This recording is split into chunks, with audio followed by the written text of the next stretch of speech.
जी, अस्सलाम वालेकुम। I hope you all are doing well. Gold के डेली एनालिसिस करते हैं और देखते हैं जी आज के दिन हमारे पास गोल्ड में कौन से अच्छे सेलिंग एंड बाइंग लेवल होंगे। अगर गोल्ड हमें उन लेवल पर मिलेगा तो हम वहाँ से ज़रूर गोल्ड को सेल एंड बाय साइड पर प्ले करेंगे। फर्स्ट अगर प्रीवियस की बात करें तो आपको ये वाला सेल का एरिया बताया था, ऊपर वाला मैंने वो ये वाला मैंने क्यों बताया था और मार्केट क्यों इस एरिया से रिएक्ट हो गई, सब चीज़ें क्लियरली एंड डीपली बताऊँगा। वीडियो को ज़रूर आखिर तक देखिएगा। फर्स्ट मैंने ये वाला एरिया आपको सेल का बताया था। क्लियरली मैंने कहा था जब तक गोल्ड अपने इस एरिया को ब्रेक नहीं करेगा तो हम इसी एरिया से गोल्ड को सेल साइड पर प्ले करेंगे। गोल्ड ने हमारे इस एरिया को सेल साइड पर रिस्पेक्ट नहीं दी, बट गोल्ड ने हमारे इस एरिया को एज अ बाइंग साइड पर अच्छी खासी रिस्पेक्ट दी। और मैं पर्सनली इस एरिया से बाइंग का ही प्रेफर कर रहा था कि गोल्ड अपने इस एरिया को ब्रेक करे तो हम बाइंग करेंगे। गोल्ड ने जैसे अपने इस एरिया को ब्रेक किया तो हमें गोल्ड ने यहाँ पर एक ऑर्डर ब्लॉक क्रिएट कर दिया। तो हमने क्या करना था, अपने इसी ऑर्डर ब्लॉक को मार कर लेना था और वेट करना था कि गोल्ड अपने इस ऑर्डर ऑर्डर ब्लॉक तक आए तो हम यहाँ से गोल्ड को एज अ बाय साइड पर प्ले करेंगे। तो आप देख सकते हैं गोल्ड अपने इस ऑर्डर ब्लॉक तक आया और अच्छा खासा इस ऑर्डर ब्लॉक से हमें गोल्ड ने बैंक साइड पर रिएक्ट दिया। ये सब मार्केट में करंटली सिचुएशन थी और करंट जो मार्केट ने बिहेव हमें दिखाया, हमने उसी बिहेव पर मार्केट में अपनी इंटरेस्ट को प्लान करना होता है। तो ये वाला एरिया था, एरिया जैसे ही ब्रेक हुआ तो हमने क्या करना था, मार्केट में अपने as a buying order block को मार कर लेना था और वेट करना था कि गोल्ड अपने उस एरिया तक आए तो वहीं से हमारे पास बाइंग थी। और इस एरिया से सेल, मैंने पर्सनली इसी एरिया से सेल की और यहाँ पर गोल्ड ने मेरा ब्रेक इवन हिट कर दिया था। बट यहाँ पर सेल क्यों कर रहे थे हम, और रीज़न क्या थी, लेवल तो हमारे पास ऊपर वाला था, बट हमने इस एरिया से गोल्ड में क्यों सेल साइड पर प्ले किया। देखिए मार्केट में जो करंटली सिचुएशन होती है तो उसी हिसाब से हमें मार्केट में चलना पड़ता है। अगर लास्ट एनालिसिस की बात करें तो मैंने आपको ये वाला एरिया सेल का बताया था किस बेस पर, तब मार्केट में ये वाला एरिया सिनेरियो ये वाला क्रिएट था। तो हमारे पास एज ये एरिया एज ए लिक्विडिटी काम कर रहा था किस एरिया की, इस जो हमारे पास ये वाला सेलिंग ऑर्डर ब्लॉक था, इस एरिया का ये वाला एरिया एज ए लिक्विडिटी काम कर रहा था। तो मैंने इसीलिए ऊपर वाले एरिया को मार्क किया था, ना कि नीचे वाले एरिया को। बट जब मार्केट में रिसेंट सिनेरियोज क्रिएट होना स्टार्ट हुए तो मैं देख रहा था कि मार्केट ने अपने इस ऑर्डर ब्लॉक जो कि इंगल्फिंग कैंडल ऑर्डर ब्लॉक था, तो इस ऑर्डर ब्लॉक के मार्केट ने लिक्विडिटी क्रिएट यहाँ पे क्रिएट करना स्टार्ट कर दी थी। तो मैंने क्या किया, इसी एरिया को मार्क कर लिया और वेट कर रहा था कि इस एरिया पर आएगा तो गोल्ड टच जैसे ही स्पाइक हमें देगा तो हम यहाँ से सेल साइड पर इंटर होंगे। तो आप देख सकते हैं यहाँ से भी गोल्ड ने अच्छा खासा हमें प्रॉफिट डाउन साइड पर दिया। और जो बाइंग की बात करें तो यही हमारे पास एज ऑर्डर ब्लॉक था, और जैसे ही गोल्ड ने अपने ऑर्डर ब्लॉक को टैप किया तो यहीं से हमारे पास बाइंग थी, और जो ऊपर वाला ऑर्डर ब्लॉक एरिया था यहीं से हमारे पास सेलिंग थी। यहाँ पर मैंने सेल नहीं करनी थी अगर गोल्ड अपने इस एरिया की लिक्विडिटी क्रिएट ना करता। जैसे ही गोल्ड ने इस एरिया की लिक्विडिटी क्रिएट की तो मैंने इस एरिया से गोल्ड में सेलिंग साइड पर अपनी इंटरेस्ट को प्लान कर लिया। एंड अगर लिक्विडिटी गोल्ड क्रिएट ना करता तो ये एरिया मेरे पास एज ए लिक्विडिटी काम करना था, तो मैंने इस एरिया से गोल्ड में एज ए सेल साइड पर प्ले होना था। लेवल बहुत बड़े होते हैं, इन पे किस तरह एंट्री करनी होती है, इन और कैसे मॉडिफाई करना होता है वो भी आगे जाके आपको क्लियरली बताऊंगा। जब हम लाइव सेशन को स्टार्ट करेंगे तब उसमें एज ए लर्निंग आपको सब चीज़ें डीपली एंड क्लियरली बताऊंगा कि हमने जो बड़े लेवल होते हैं उन पर उनको किस तरह हमने मॉडिफाई करना होता है और किस तरह हमने उन पे अपनी इंटरेस्ट को प्लान करना होता है।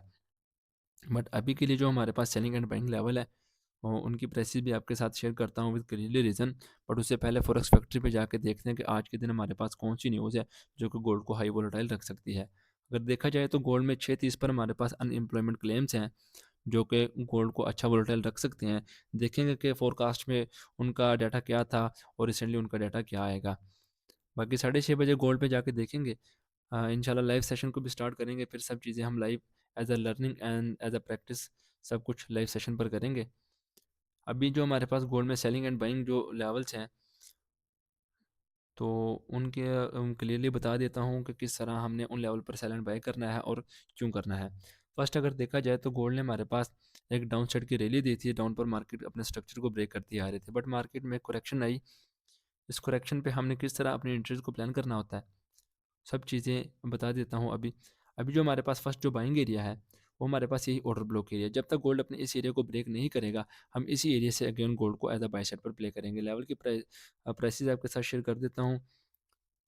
5126 से लेकर 5107 का एरिया हमारे पास एज अ बाइंग है। अगर गोल्ड अपने इस एरिया को ब्रेक कर देगा तो हम गोल्ड में next as a buying side पर प्ले करेंगे इस एरिया से बट इस एरिया से क्यों करेंगे, किस तरह करेंगे वो भी बता देता हूँ। सिर्फ डब्ल्यू पैटर्न के बेस पर हम यहाँ से गोल्ड को as a buy side play करेंगे, अदरवाइज़ हमारे पास यहाँ पर कुछ खास M30 के बेस पर नहीं है।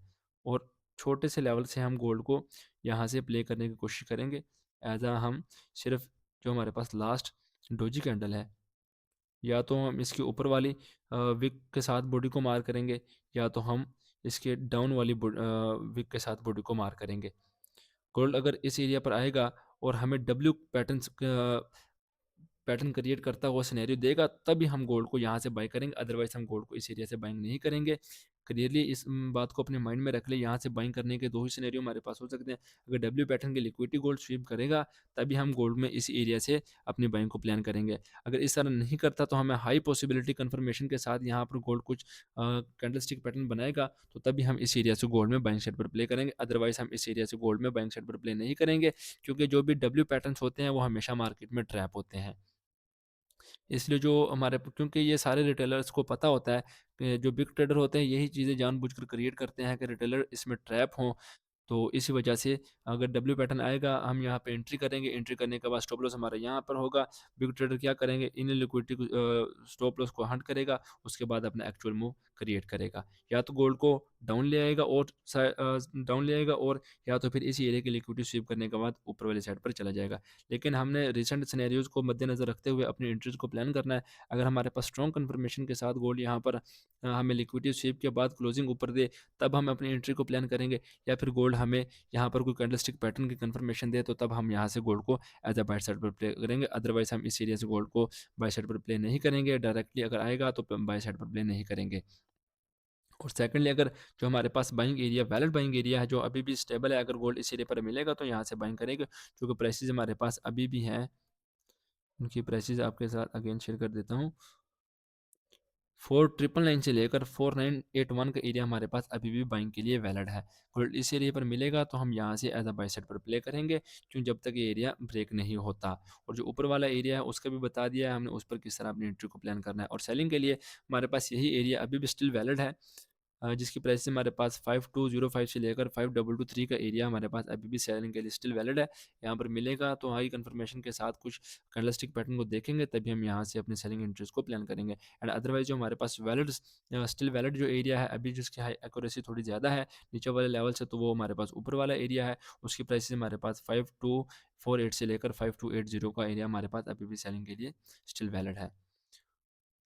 इसमें ये लेवल थोड़ा-सा बड़ा है, छोटे टाइम फ्रेम में इसे आपने जाके मॉडिफ़ाई कर लेना है, रादर फिर आपने इसमें अपनी एंट्रीज़ को प्लान करना है। और जो हमारे पास डाउन पर मैंने एक स्ट्रक्चर एरिया को मार्क किया है, इसमें थोड़ा-सा लेवल डाउन पर है, लेकिन अभी तो नहीं आएगा गोल्ड आज के दिन। बट जब भी गोल्ड आएगा तो इसमें हमने एंट्री को किस तरह प्लान करना है वो भी बता देता हूँ। ये मेरे पास एक स्ट्रक्चर एरिया है, अगर ये वाला एरिया गोल्ड अपना ब्रेक कर देगा तो हम गोल्ड को या तो इस स्ट्रक्चर एरिया से छोटे से रिस्क के साथ प्ले करेंगे, या फिर हमारे पास जो ये वाला लास्ट ऑर्डर ब्लॉक कैंडल होगी तो हम इस एरिया से गोल्ड को एज अ बाय साइड पर प्ले करेंगे। स्ट्रक्चर लेवल की प्राइसेस हमारे पास 4945 का एरिया है, यहाँ पर हम छोटी लॉट साइज के साथ गोल्ड में अपनी एंट्रीज को प्लान करेंगे। और जो डाउन पे हमारे पास एरिया है बाइंग के लिए, वो हमारे पास है 4916 से लेकर 4907 का एरिया हमारे पास बाइंग के लिए होगा।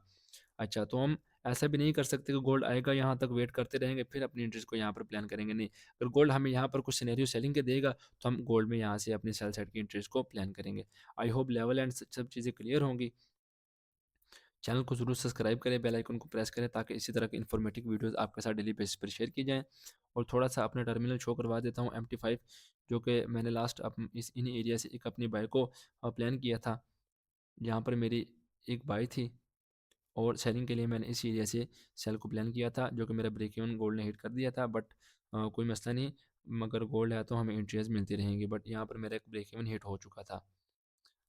लाइव सेशन में भी हम अपनी एंट्रीज को प्लान करेंगे और सब चीज़ें आपको दिखाते रहेंगे। तो चैनल को ज़रूर सब्सक्राइब करें। मिलते हैं नेक्स्ट वीडियो में जी। अल्लाह हाफिज़।